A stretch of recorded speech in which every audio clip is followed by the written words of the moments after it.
Students 11th class में हमारा topic चल रहा था sequence and series. Sequence and series में मैंने आपको एपी के बारे में बताया था। एपी की कुछ वीडियोस मैंने बनाई भी हैं, ठीक है, आप प्लेलिस्ट में जाकर के उनको देख सकते हैं। हम लोग आज स्टार्ट करते हैं आपका topic GP, geometric progression. GP क्या होता है? जीपी की बात करें तो देखिए, जैसे अर्थमेटिक प्रोग्रेशन में डिफरेंस सेम होता था, यानी फर्स्ट से जब हम सेकंड टर्म की ओर बढ़ते थे तो उसका डिफरेंस जो होता था सेम होता था। यहां पर आपका रेशियो सेम होगा। Ratio will same from preceding term, यानी प्रेसीडिंग टर्म से आपका जो रेशियो होगा वो सेम होगा। प्रेसीडिंग टर्म से जो रेशियो होगा वो कैसा रहेगा? सेम रहेगा। यानी प्रेसीडिंग टर्म से जो रेशियो रहेगा वो कैसा रहेगा? सेम रहेगा। तो चलिए हम लोग बात करते हैं। अगर हम बात करें तो इसका कॉमन रेशियो, जैसे एक एग्जांपल मैं ले लेता हूं, 1 2 4 8 16 डॉट डॉट। अब आप ध्यान से देखिए तो 2/1, 2/1 का रेशियो करेंगे 2 आएगा, 4/2 करेंगे 2 आएगा, 8/4 करेंगे 2 आएगा, 16/8 करेंगे 2 आएगा। इट मीन्स हर एक जगह रेशियो सेम आ रहा है। इसको हम लोग आर से डिनोट करते हैं। आर इक्वल टू कैसा होता है? 2। आर इक्वल टू हम क्या लिखते हैं? 2। अच्छा, जैसे आपको एपी में मैंने बताया था, वैसे ही अगर आपको वेल नोन जीपी टर्म्स की बात करें कि अगर अननोन टर्म जीपी में हो, जीपी में अगर कुछ टर्म अननोन हो, जीपी के अननोन टर्म के बारे में थोड़ा सा डिस्कस कर लें। जीपी के अननोन टर्म के बारे में डिस्कस कर लें तो जीपी के अननोन टर्म कौन से होंगे? अगर आपने दो टर्म अननोन किए, यानी क्वेश्चन के अकॉर्डिंग अगर आपके पास दो जीपी के टर्म जो है वो अननोन है तो आप हमेशा सपोज करेंगे a/r कॉमा ए आर। अगर आपके जीपी के अकॉर्डिंग, क्वेश्चन के अकॉर्डिंग 3 टर्म अननोन है तो आप लिख सकते हैं a/r ए आर। इसे आप याद रखेंगे। दो टर्म अगर जीपी के अननोन है तो आप इसे लिखेंगे a/r कॉमा ए आर। अगर 3 टर्म अननोन है तो आप लिखेंगे a/r ए आर। अगर आपके 4 टर्म अननोन है, 4 टर्म अगर आपके अननोन है तो आप लिखेंगे a/r क्यूब, a/r ए आर क्यूब। अगर आपके 5 टर्म अननोन हो जाते हैं, अगर आपके 5 टर्म अननोन हो जाते हैं तो आप लिखेंगे a/r square comma a/r comma A R और ए आर स्क्वायर। ये रिजल्ट्स आपको डायरेक्ट याद रखने हैं। ये रिजल्ट्स आपको डायरेक्ट याद रखने, क्योंकि इन रिजल्ट्स के थ्रू आपके क्वेश्चंस आसानी से हैंडल हो जाएंगे। जीपी की बात करें, जीपी की बात करें तो जीपी में रेशियो सेम रहता है, ए आर स्क्वायर, इस तरह से। इसका मतलब है अगर हम फ्रॉम स्टार्टिंग जनरल टर्म निकालते हैं, फ्रॉम बिगिनिंग, अगर हम बिगिनिंग से जनरल टर्म निकालने की कोशिश करते हैं तो अगर हम बिगिनिंग से जनरल टर्म निकालने की कोशिश करते हैं तो फर्स्ट टर्म आपका आने वाला है ए, सेकेंड टर्म आपका आने वाला है ए आर, थर्ड टर्म आपका आने वाला है A R square, fourth term आपका आने वाला है ए आर क्यूब। अच्छा, आपको एक पैटर्न देखने को मिल रहा होगा क्या, कि पहला टर्म हम जब करते हैं तो आर की पावर 0, दूसरा टर्म करते हैं तो आर की पावर 1, तीसरा टर्म करते हैं तो आर की पावर 2, चौथा टर्म करते हैं आर की पावर 3। इस तरह चलते चलते अगर हम nth टर्म की बात करते हैं तो फॉर्मूला बन करके आने वाला है A R to the power n-1, A R to the power n-1। अच्छा, इसी तरह से अगर हम फ्रॉम एंड की बात करते हैं, एंड से अगर हम पीछे से आने की बात करते हैं तो जो एंड वाला नंबर होगा, यानी सबसे लास्ट होगा, उसे हम लोग फर्स्ट टर्म सपोज करेंगे। और उस फर्स्ट टर्म अगर ए एल हो जाता है, फर्स्ट टर्म हम लोग एल ले लेते हैं, लास्ट टर्म जिसे हम लोग एल। सेकेंड टर्म हो जाता है आपका l/r, थर्ड टर्म आपका हो जाता है l/r स्क्वायर। इस तरह से अगर हम चलते जाएं तो nth टर्म आने वाला है l/r to the power n-1। तो ये दो फॉर्मूले आपके सामने आ गए। अगर आपका nth टर्म फ्रॉम बिगिनिंग है तो आपको लिखना है tn equals to A R to the power n-1, और अगर nth टर्म आपका एंड है तो आप लिखेंगे l/r to the power n-1। अच्छा, इसी में अगर हम लोग फॉर्मूले की बात करते हैं, सम के फॉर्मूले की बात करते हैं, तो अगर हम सम के फॉर्मूले की बात करते हैं तो आप यहां से इसको एलएचएस और आरएचएस को दोनों को प्लस कर लीजिए। तो ये बन करके आने वाला है T1 plus T2 plus T3 plus dot dot dot Tn is equal to A plus A R square plus A R cube और plus dot dot dot A R to the power n-1। ये आपने क्या किया? LHS को add कर लिया। इसी को हम नाम देते हैं Sn। Sn इक्वल टू बन गया A plus A R square plus A R cube plus dot dot A R to the power n-1। देखिए इतना क्लियर है, equal to A plus A R square. अब आप क्या करेंगे, अब इसमें इंटू कराएंगे आप आर का, और इधर भी आप इंटू कराएंगे किसका, आर का। दोनों साइड जब आप आर का इंटू कराएंगे तो आप क्या देखते हैं, ये बन जाने वाला है आर इंटू एस एन, और ये ए इंटू आर करेंगे तो आपका ए आर यहाँ आने वाला है। फिर ए आर स्क्वायर आप ए आर स्क्वायर कर सकते हैं। इस तरह से ये चलते चलते यहाँ पर A R to power N पर रुकेगा ये। अब अगर आप A R to power N minus one ऐसे ही रहेगा, plus A R to power N ऐसे हो जाएगा। अब जैसे ही आप माइनस करेंगे, हर एक को आप माइनस करेंगे तो आप देखेंगे कि ये ए आर से कैंसिल हो रहा है, ए आर स्क्वायर से कैंसिल हो रहा है, A R to the power N minus one इससे कैंसिल हो रहा है, और केवल रिमेनिंग आपके पास दो टर्म बच रहे हैं, एक ए और एक minus A R to power N. और यहाँ पे बन रहा है S N minus R into S to power S N. S N आप जैसे ही कॉमन ले लो बन जाएगा वन माइनस आर, और यहाँ से ए कॉमन ले लो बन जाएगा one minus R to the power N. One minus R to the power N यहाँ बनेगा, और यहाँ बनेगा वन माइनस आर। जैसे हम इसको लेकर के जाएंगे A one minus R to the power N upon one minus R. इसको आप क्या कर सकते हो, माइनस कॉमन ले सकते हो ऊपर नीचे से और कैंसिल कर सकते हो, तो आपके पास दो फॉर्मूले निकल करके आ जाएंगे। S N equal to A R to the power N minus one upon R minus one. यहाँ से माइनस कॉमन लेकर के कैंसिल किया।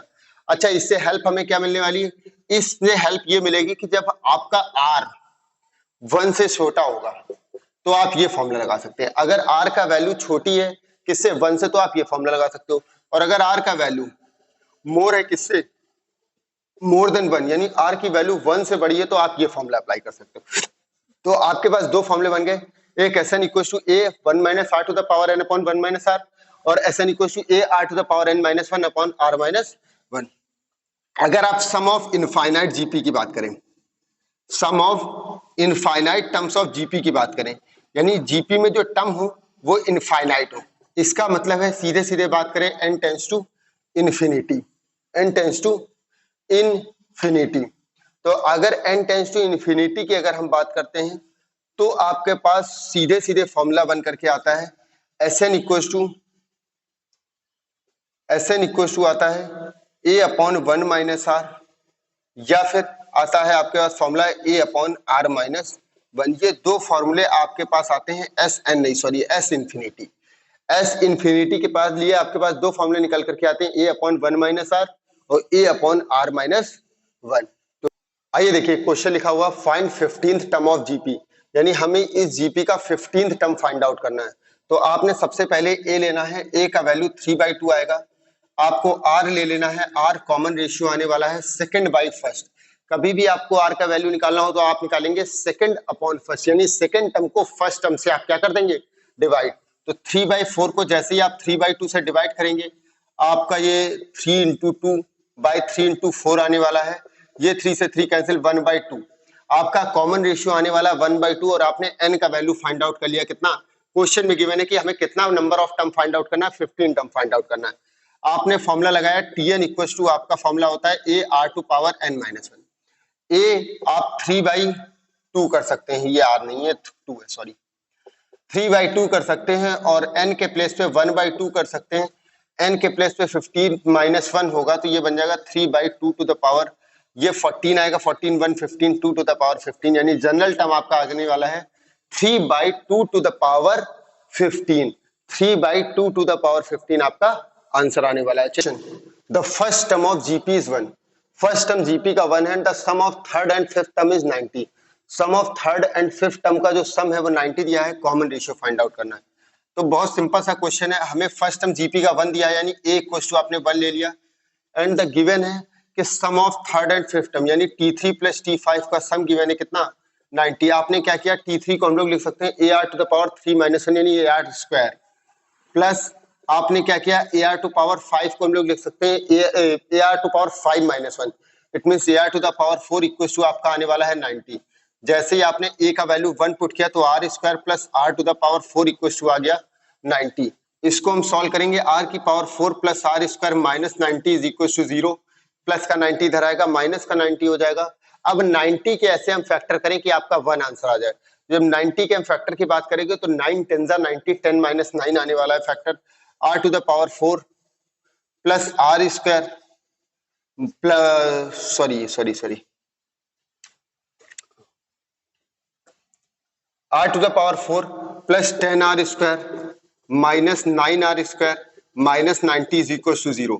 इससे आप r स्क्वायर कॉमन लेंगे, बन जाएगा r square plus 10 minus 9 common लेंगे r square plus 10 is equal to 0। r square plus 10 जैसे ही आप एक साथ कॉमन लेंगे r square minus 9 equal to 0 करेंगे, r स्क्वायर प्लस 10 0 होने से रहा क्योंकि ये कॉम्प्लेक्स वैल्यू देने लगेगा, तो r square plus 10 doesn't equal to 0। Remaining क्या बचा, r square minus 9 equal to 0। r का वैल्यू आने वाला है r square equal to 9, r का वैल्यू आने वाला प्लस 3 और माइनस 3। देखिए आंसर आ चुका है। क्वेश्चन सिंपल था। जीपी का फर्स्ट टर्म दिया हुआ था, sum of third and fifth term 90 given था और रेशियो फाइंड आउट करना था। सिंपल था question. Next question, problem if the product of 3 numbers in GP is 2 and 6, यानी प्रोडक्ट ऑफ 3 नंबर जीपी के 3 नंबर्स का प्रोडक्ट 2 and 6 दिया है, सम का उन तीनों के सम का वैल्यू 19 गिवन है, हमें नंबर्स फाइंड आउट करने। तो देखिए मैंने आपको अननोन टर्म का पहले बेसिक टॉपिक बताया कि अननोन टर्म अगर 3 अननोन टर्म्स आपके पास हो तो आप सपोज कर लेंगे a by R comma A comma A R. आपने 3 अननोन टर्म्स पहले ही आपको पहली मतलब जब क्लास स्टार्ट कर दी उसी समय बताया था कि a by R comma A R 3 unknown terms आपके पास है, तीनों का प्रोडक्ट गिवन है 2 1 6, तीनों का प्रोडक्ट गिवन है 2 1 6। r से आप r कैंसिल कर सकते हैं, a क्यूब इक्वल टू 2 1 6, 6 का क्यूब होगा, कैंसिल करेंगे a का वैल्यू 6। देखिए पहले ही स्टेप में a का वैल्यू 6 आ चुका है, ठीक है। फिर उसके बाद आपने क्या किया कि a by R plus A R equal to sum किया 19 आया। आपने क्या किया, वैल्यू रखी 6 upon R plus 6 R equal to 19। ये 6 आपका इधर जाएगा, एलसीएम लेंगे 6 plus 6 R square equal to 19 minus 6 13 R. ये बन जाएगा 6 R square minus 13 R plus 6 equal to 0। 6 is 33, 9 4 जा 36, 6 R square minus 9 R minus 4 R plus 6 equal to 0। आपने जैसे ही 3 आर कॉमन लिया आपका आंसर आने वाला है 2 आर माइनस 3, माइनस 2 कॉमन लेते ही आपका आंसर आने वाला है 2 आर माइनस 3। देखिए दो वैल्यूज आपके सामने आ चुकी हैं, एक 2 आर माइनस 3, एक आ चुकी है बेटा 3 आर माइनस 2। दो वैल्यूज आपके सामने आ चुकी हैं, एक 2 आर माइनस 3, एक 3 आर माइनस 2। तो दो वैल्यूज आ गई, एक आर इक्वल टू 3/2 और एक आर इक्वल टू 2/3। आपने क्या करना है, उठा करके इस पे रखना है 6।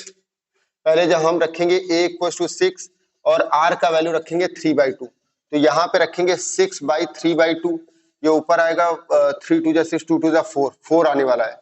फिर अगले में रखेंगे 6 आने वाला है और फिर 6 इंटू 3/2 यानी 9 आने वाला है। अगर हम a का वैल्यू 6 और r का वैल्यू 2/3 रखेंगे तो आंसर आने वाला है 964। देखिए दोनों से सेम एपी जीपी आ रही है, तो ये आंसर आपका पूरा तरीके से क्या है, करेक्ट, ठीक है। तो आज की क्लास आपको अच्छी लगी होगी। नेक्स्ट क्लास में हम लोग जीपी के कुछ और अच्छे क्वेश्चंस के साथ मिलेंगे, ठीक है। तब तक आप जुड़े रहिए।